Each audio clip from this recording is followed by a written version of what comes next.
Subscribe करें हमारे YouTube channel साधना gold को और पाएं वीडियो सबसे पहले। और हाँ, बेल आइकन दबाना ना भूलें। शंकर जी के ऊपर है चांद, शंकर जी के ऊपर है गंगा जी। क्यों शंकर जी गंगा क्यों धारण करते हैं? शंकर जी गंगा जी इसलिए धारण करते हैं क्योंकि गंगा है भगवान का चरणोदक। भगवान के चरणों से क्या निकली है? गंगा। तो आप लोग जब ठाकुर जी का चरणामृत जब भगवान जी को नहवाते हो ना, तो नहवाने के बाद जो जल बचता है उसे कहते हैं चरणामृत। भगवान जी को स्नान कराने के बाद जो जल बचता है उसे क्या बोलते हैं?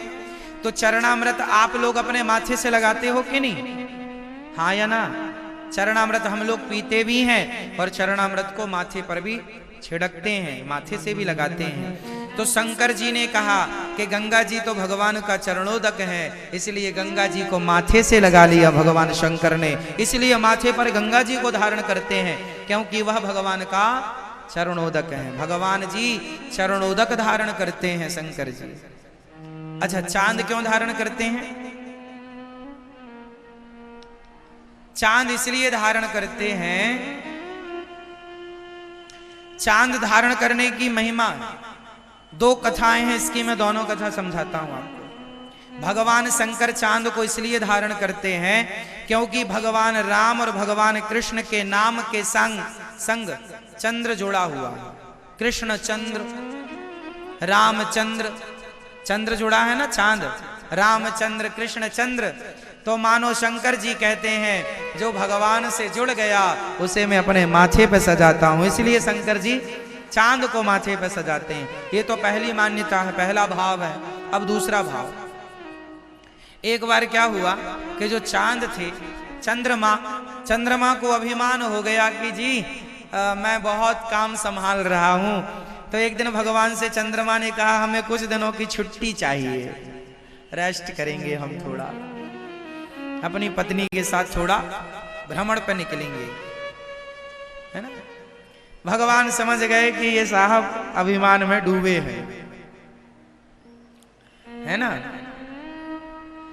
तो भगवान ने दे दी छुट्टी, जाओ कुछ दिन छुट्टी काटो। अब अब्सेंट हो गई छुट्टी, चांद गए। अब चांद गए तो भाई प्रकृति को तो चांद चाहिए। तब भगवान ने अपने दिव्य तेज से भगवान ने फिर दूसरा चांद प्रकट कर दिया। और चांद जब प्रकट हुए, लीला चालू हुई। जब ये छुट्टी पूरी करके आए तो यहां तो जस का तस चल रहा था। बोले प्रभु अब हम कहां जाएं? भगवान बोले अब तो काम पे दूसरे लग गए हैं, अब ये तो बेरोजगार हो गए, कहां जाएं? चरणों में गिर पड़े, प्रभु क्षमा करो हमारे अपराध को। भगवान बोले अच्छा सुनो, कुछ दिन रुको। बोले कहां जाएं, तब तक रहें कहां? शंकर जी बोले आओ जब तक तुम हमारे माथे पर बैठो। इसलिए शंकर जी ने उस चांद को अपने माथे पर स्थान दे दिया। इसलिए शंकर जी चांद को धारण करते हैं। अच्छा, शंकर जी के माथे पे कौन सा चांद है?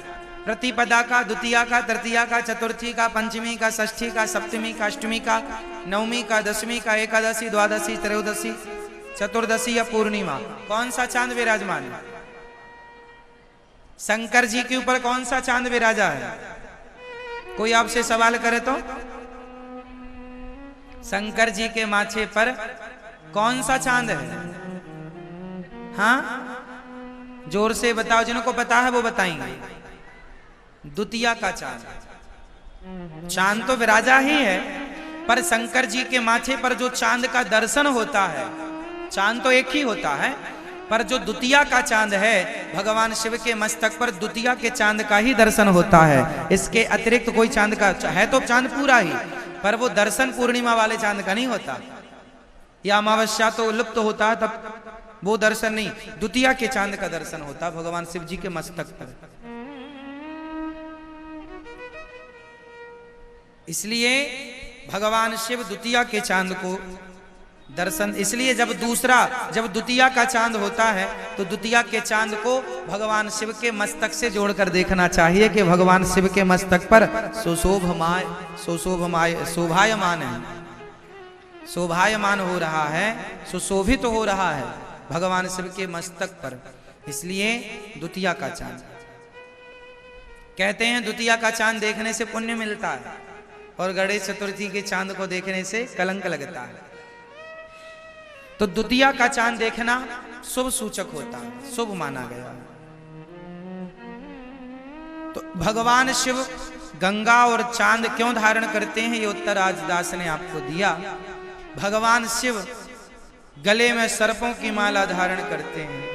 सांप है काल का रूप, काल अव्याल मुखग्रास त्रास निर्णास हेतवे। काल, सांप को काल कहते हैं। मानो शंकर जी कहते हैं कि जो भगवान के आश्रित है, काल भी उनके गले में पड़ा हुआ है, बाल भी बांका नहीं कर सकता उसका, जो भगवान के आश्रित है। इसलिए मौत से डरने की जरूरत नहीं है। भगवान के आश्रित रहेंगे तो मौत भी भक्त का बाल भी बांका नहीं कर सकती।